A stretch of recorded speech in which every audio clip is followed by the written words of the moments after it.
Today's creative world is film. Action.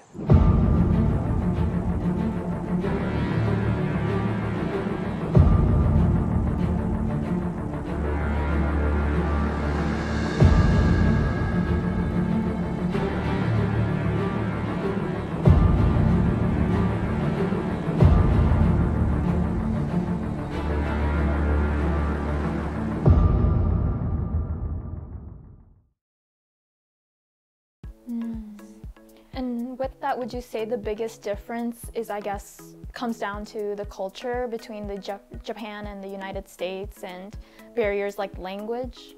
Yes, I think so. I very much think that the cultural differences in terms of not just film production sets, but also work culture in Japan is very different from the US. And I think, obviously, within their culture, they sort of take their work culture and bleed it into the film industry.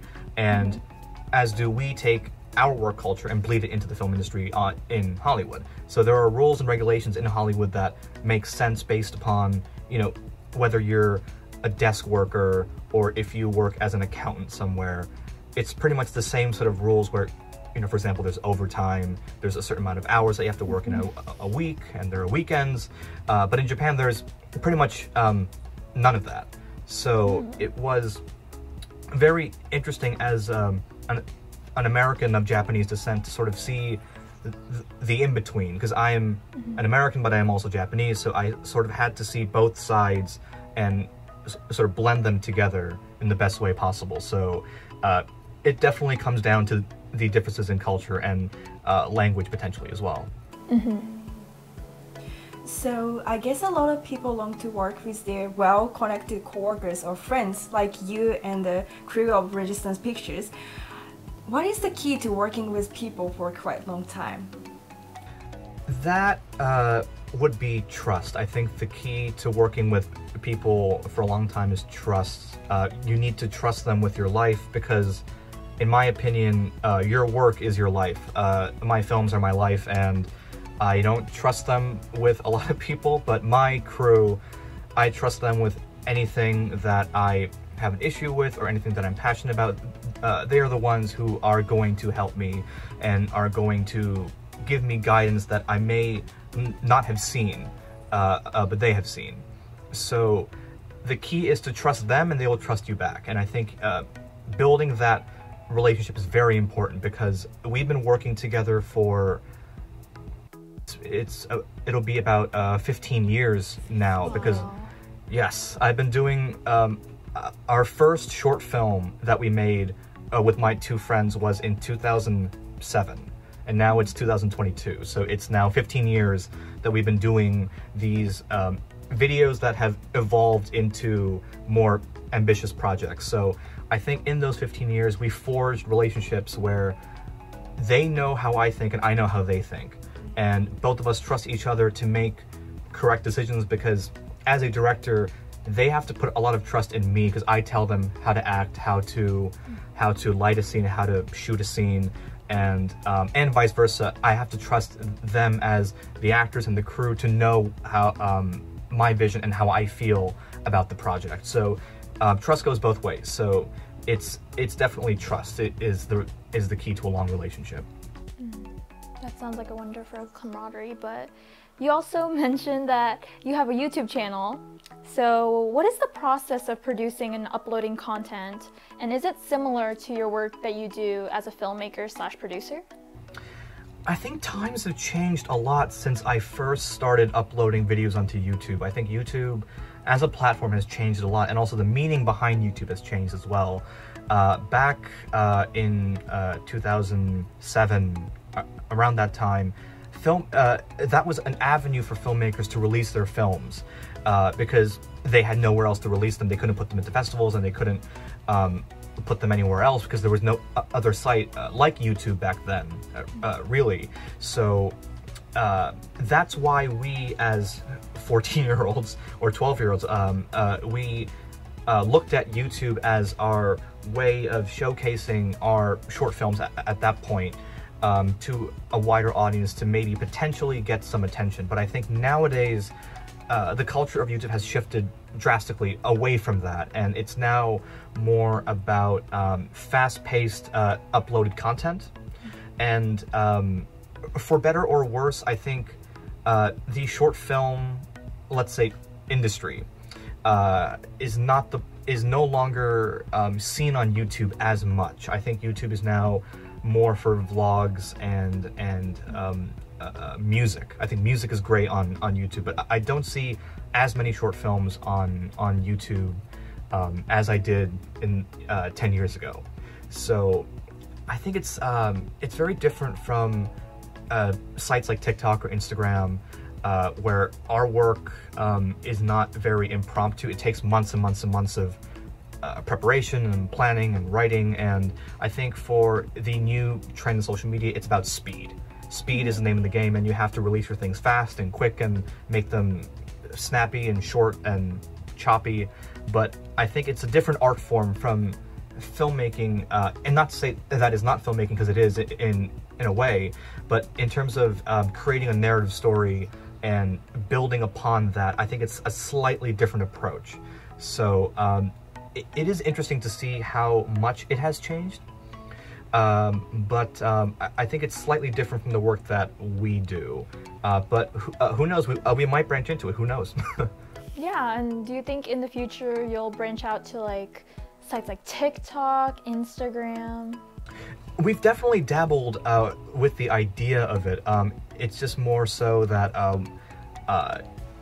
we feel like old men, where we feel like we're not catching up to the social media trends quickly enough, and all of our content usually is about over 5 minutes, and TikTok is all about, you know, short and sweet, like 30 seconds. It's almost like a commercial. It's like commercial filmmaking almost. Like you gotta tell your story in a very quick, short burst. Make it poppy, make it snappy, make it funny or dramatic. So it's not something that we're used to, but we're definitely open to seeing the possibility of how we can do something like that, because we love challenges, and I think as an artist you need to face more challenges to grow, and this is new territory for us, so we're definitely interested in that. Right, that sounds wonderful. Do you have any advice or recommendations to those starting out in this field?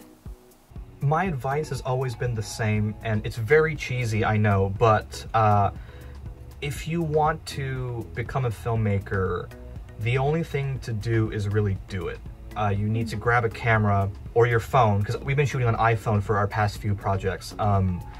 Get any camera that you have in your home. It could be a camera like this, or it could be your cell phone, and go out and shoot something. And it could be terrible, or it could be great. But if it's terrible, it's all the better, because if you make a terrible film, you are able to sort of see where you went wrong, what not to do in the future. And we've made terrible films in the past when we were young, so we had a lot of learning experiences from those awful films that we've done, and we look upon those and go, wow, we'll never do A, B, and C, and D again, so let's try a different approach. So the only way to know if you can do it is to really do it. It sounds very simple and sort of hyperbolic, but that is really the only way to test yourself and to improve, is really just go out in the field, get 3 of your friends and a camera, and write a script. It does not have to be formal. It could just be a Word document or a Google Drive document. Share it with your friends, have your friends act it out, try it. If it's great, amazing, and move on. But if it's terrible, great. Move on and learn from the mistakes that you made, and just keep making more. And the key is to not stop. You just have to do it and keep going, and never ever ever stop. Thank you for that. Well, we would love to talk to you more, but we are already at our last question for today. So the title of the show is Creative World. What does the word creative mean to you? Vision. I think to me, creative is vision. And what does that mean to you? To me, vision is very important, because it is about not just what you put on the screen or in a book or in a painting.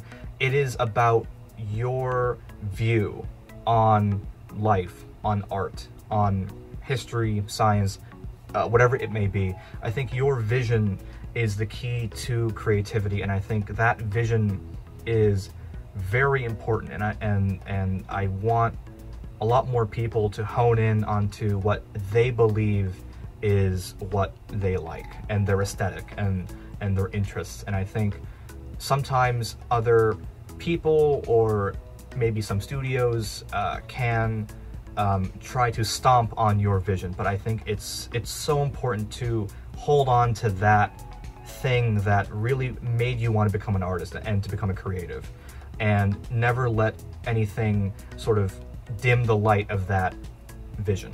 So that's what I think of creative is vision. I think it's about you putting your vision out there and trying to realize it as much as possible, and that is the process of being creative.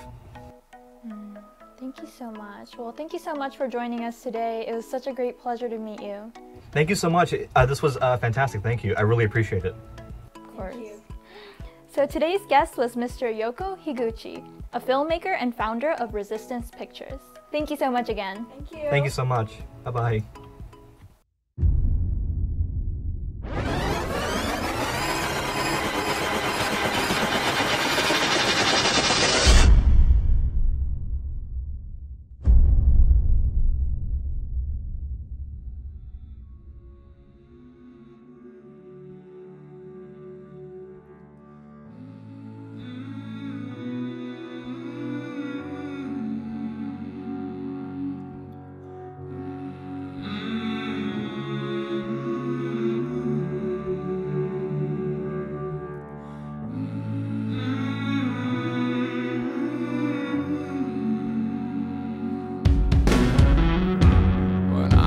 Child, I heard voices. Some would sing and some would scream. You soon find you have few choices. I learned the voices died with me. When I was a child, I'd sit for hours staring into open flame. Something in it had a power, could barely tear my eyes away. All you have is your fire, and the place you need to reach. Don't you ever tame your demon, but always keep 'em on a leash.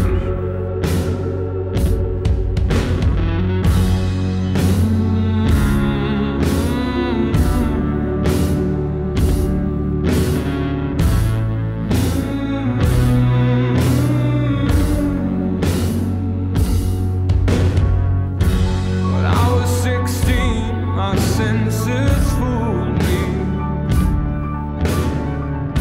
Thought gasoline was on my clothes. I knew that something would always ruin me. I knew the scent was mine alone. All you have is your fire, and the place you need to reach. Don't you ever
This episode will be available on YouTube this coming Saturday. For details, please check out our Facebook page. Next, more exciting materials to show you all.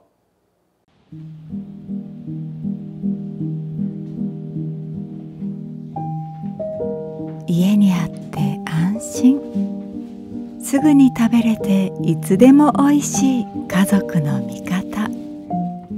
昔も今もこれからも食卓を支える安心の味であり続けたい。白菊のさぬきやうどん。 CW チャレンジ。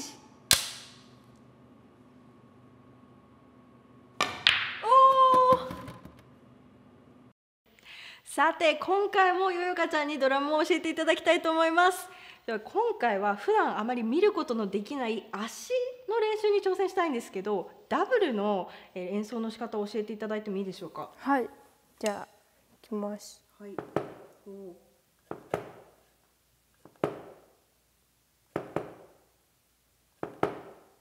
こんな感じなんですけど、難易度がやってみますか。挑戦してください。してます。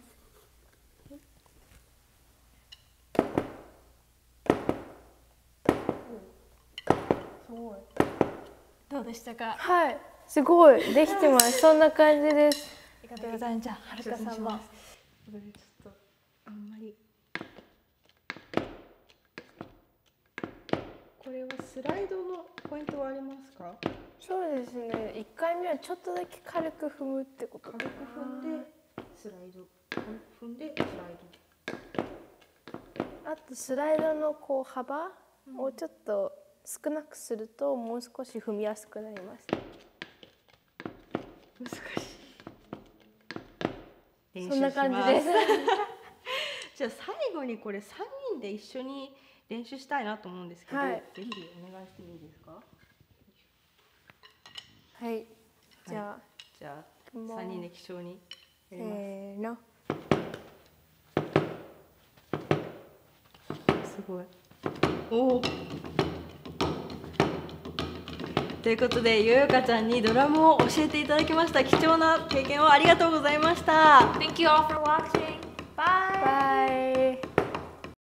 Next, let's jam with yoyoka.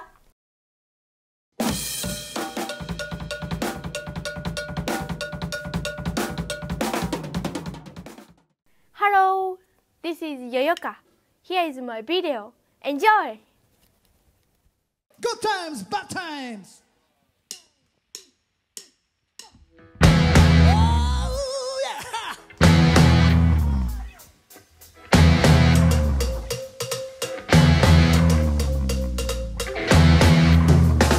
In the days of my youth, I was told what it is we are made. Oh, yeah. Now I reach the range I try to do. All the things that they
っこいいね。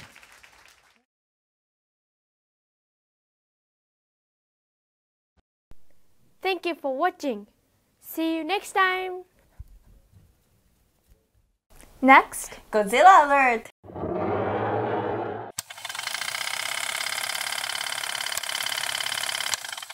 Hello, this is Heisenberg. Hey there, this is G Forever, and we are Luminous News on YouTube.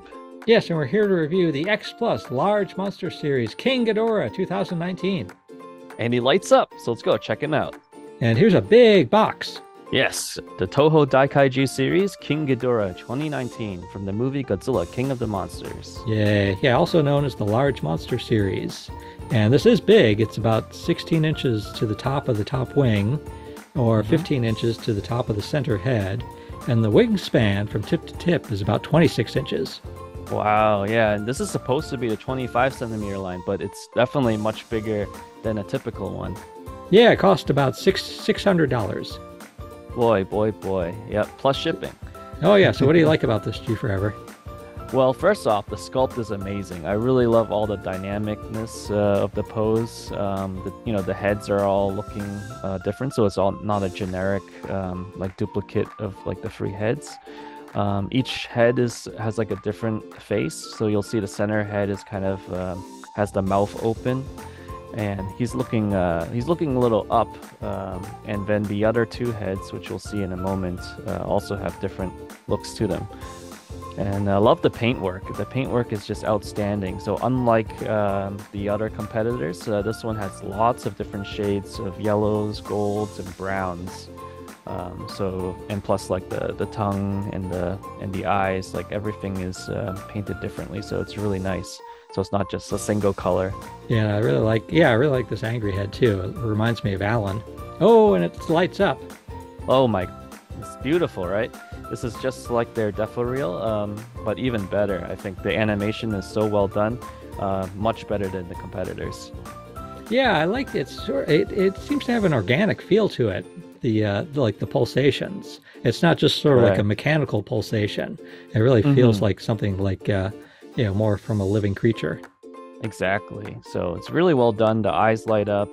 In addition to the necks, and what's really cool is the three different heads, like they have the different personalities from the movie. So like the left head, aka Kevin, is acting a little silly with the sculptor gave him like that characteristic with the tongue sticking out. And also we should throw Lee Do-young was the guy who sculpted this King Ghidorah, and it's a beautiful piece. Oh yeah, and here it is next to a 6-inch Playmates. And then we're also going to see it next to the X Plus Godzilla and Rodan from the same movie. Oh, Correct. They make a great set. Excellent. Yeah, from the Toho Daikaiju series. And Rodan is also sculpted by Lee Do-young. It's beautiful. Oh, so wonderful. This is Heisenberg. And G Forever, hoping you enjoy the X Plus King Ghidorah 2019. Next, of course, Libera. Enjoy!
We hope you enjoy the show. We will continue to introduce successful people from various fields, as well as supporting young up-and-coming talents who are passionate and dedicated to advancing their careers in their industries. Don't forget to tune in. Until then, you have a wonderful week. See you next time. Let's see who our guest is on the next episode. Hi, I'm Joseph from Libera. Thank you for tuning in to Creative World. Bye! See you next week. Bye! Please subscribe to our YouTube channel. Also, please check out our social media sites at CWTV Hollywood.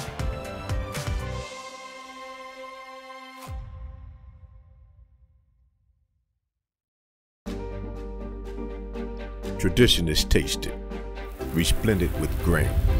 Sips of time slip through light. I'd hold this taste to feel forever. It pours a century of wisdom. It pours a generation of legacy. Sourced from a sacred mountain, it rises. How many ways can this taste dazzle in days? This taste lives forever.